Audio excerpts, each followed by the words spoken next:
Overcome your reluctance, build your confidence, subscribe the channel and press the bell icon so that you can never miss an update. अब आते हैं properties of complement पे। पहली property, ए का complement ये ए के ही बराबर आ जाएगा। अब मैंने एक बार सी यूज किया है सुपरस्क्रिप्ट में, इसे कहते हैं बेटा सबस्क्रिप्ट और इसे कहते हैं सुपरस्क्रिप्ट। पावर और बेस नहीं कहते हैं। जब ए सी लिखा जाएगा तो ए की पावर सी भी पढ़ा जा सकता है इसको, लेकिन यहाँ पे सी का मतलब है कॉम्प्लीमेंट। तो ए का सुपरस्क्रिप्ट है ये, सुपर मतलब ऊपर।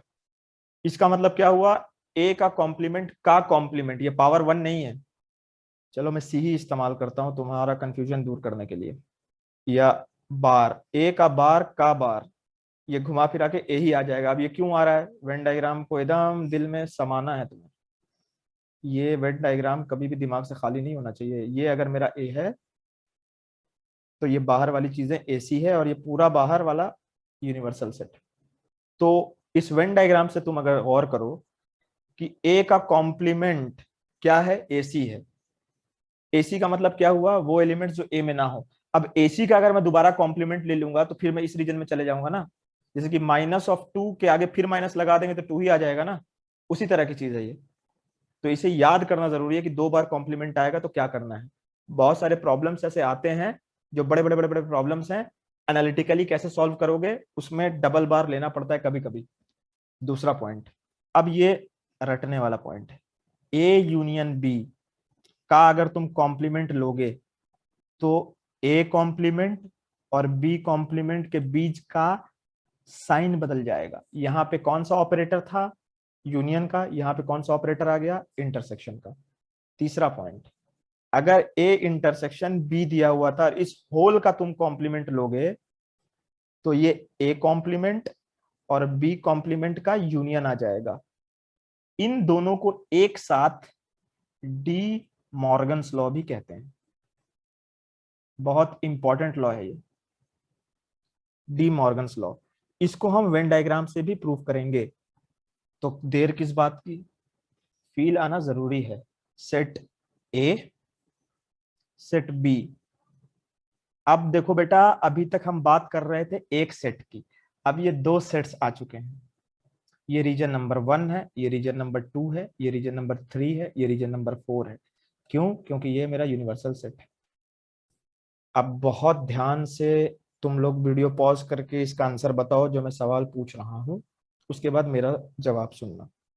ए का कॉम्प्लीमेंट यहां पे रीजन वाइज कौन कौन से हैं। अच्छा, ए में क्या क्या है, ए में रीजन्स हैं 1 और रीजन है 2। 3 भी नहीं है, 4 भी नहीं है। टोटल 4 रीजन्स में हमने इस वेन डायग्राम को डिवाइड कर दिया है, 4 डिस्टिंक्ट रीजन्स। तो ए कॉम्प्लीमेंट में 1 और 2 के अलावा बाकी सारे रीजन्स आ जाएंगे।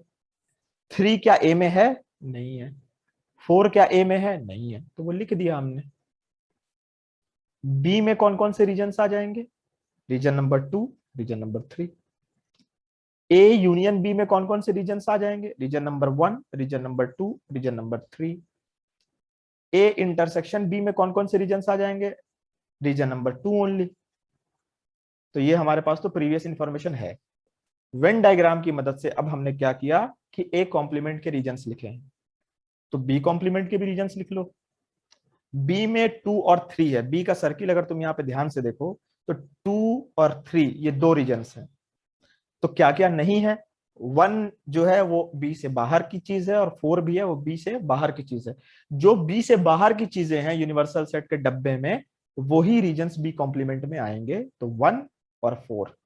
अब अगर मैं तुमसे ये कहूं कि ए यूनियन बी का कॉम्प्लीमेंट का रीजन्स बताओ, ए यूनियन बी में कौन सी चीजें आ रही हैं, ये पूरा अगर मैं पॉइंटर से दिखाऊं तो ये और ये जो 8 मैंने बनाया है एक तरह से हॉरिजॉन्टल, ये रीजन्स आ रहे हैं ए यूनियन बी में। तो इसके कॉम्प्लीमेंट में क्या रह गया, कॉम्प्लीमेंट में इसके 4 रह गया। यानी कि कौन सा रीजन बाहर रह गया, रीजन नंबर 4। अब अगर कोई तुमसे जिद करके पूछे कि ए इंटरसेक्शन बी का कॉम्प्लीमेंट में कौन कौन से रीजन्स आ रहे हैं वो बताओ, तो ए इंटरसेक्शन बी में एक ही रीजन आता है 2, ये जो बीच का ये वाला पोर्शन है ये रीजन नंबर 2, यही सिर्फ आता है ए इंटरसेक्शन बी में। तो इसके अलावा जो बाहर की दुनिया है वो आ जाएगा इसका कॉम्प्लीमेंट। तो बाहर की दुनिया में बचा 1, 3 और 4। ये बेटा यूनिवर्सल सेट नहीं है, क्योंकि यूनिवर्सल सेट में रीजन नंबर 2 भी आता है। यूनिवर्सल सेट में तो तीनों के तीनों रीजन्स आ रहे हैं ये यूनियन बी के, उसके बाद रीजन नंबर 4 भी आ रहा है। तो ये यूनिवर्सल सेट के बराबर नहीं है, याद रखना इस चीज को। आगे बढ़ते हैं, अब एलएचएस और आरएचएस को ध्यान से देखते हैं हमारे ऊपर वाले पॉइंट में। प्रॉपर्टी नंबर 2 का एलएचएस क्या है? ए यूनियन बी का कॉम्प्लीमेंट, वो तो हम लिख चुके। पॉइंट नंबर 3 का एलएचएस क्या है? ए इंटरसेक्शन बी का कॉम्प्लीमेंट, वो भी हम लिख चुके। अब इनके आरएचएस को हम लिखते हैं। ए कॉम्प्लीमेंट और बी कॉम्प्लीमेंट, इन दोनों का हम इंटरसेक्शन लेके देखते हैं region wise. A complement intersection B complement का मतलब रीजन वाइज क्या हुआ? ए कॉम्प्लीमेंट का 3 और 4, ये देखो यहां पे दिख रहा है, उसे हम लिखेंगे। और इसका इंटरसेक्शन किसके साथ लेना है? इन रीजन्स के साथ, तो वो भी हम देख लेते हैं। 1 और 4 के साथ लेना है। अब इंटरसेक्शन का मतलब क्या हुआ? Common regions. तो यहाँ पे 3 है, यहाँ पे 3 नहीं है, यहाँ पे 4 है, यहाँ पे 4 है, तो कॉमन रीजन क्या आ गया? 4। तो रीजन वाइज अगर हम जाएंगे तो A complement intersection B complement का रीजन नंबर 4 आ गया। अब तुम ध्यान से देखो कि ए यूनियन बी का होल का कॉम्प्लीमेंट था रीजन नंबर 4, और ए कॉम्प्लीमेंट और बी कॉम्प्लीमेंट के इंटरसेक्शन का भी कौन सा रीजन आया है? Region number 4। तो हमने ये वेन डायग्राम से प्रूव कर दिया कि ये दोनों एक ही चीज है। कौन दोनों? ये दोनों रीजन्स, ये दोनों एक ही चीज को दिखा रहे हैं। तो मैंने प्रॉपर्टी नंबर 2 जो ऊपर लिखा है उसे प्रूफ कर दिया है। उसी तरह से अगर तुम ए कॉम्प्लीमेंट और बी कॉम्प्लीमेंट का यूनियन लेते हो, A complement union B complement, तो 3, 4 इसमें है, 1, 4 इसमें है, तो सारे की सारी चीजें लिखा जाएंगी, बस 4 को दोबारा रिपीट नहीं करेंगे। तो तुम अगर गौर करो कि A complement union B complement और ए इंटरसेक्शन बी का कॉम्प्लीमेंट, ये भी दोनों सेम चीजें दे रहा है, 1, 3, 4 यहाँ भी, 1, 3, 4 यहाँ भी। तो इस वेन डायग्राम से हमने प्रूव कर दिया कि जो हमने ऊपर 2 प्रॉपर्टीज लिखाई हैं डी मॉर्गन्स लॉ की, वो दोनों की दोनों वैलिड है।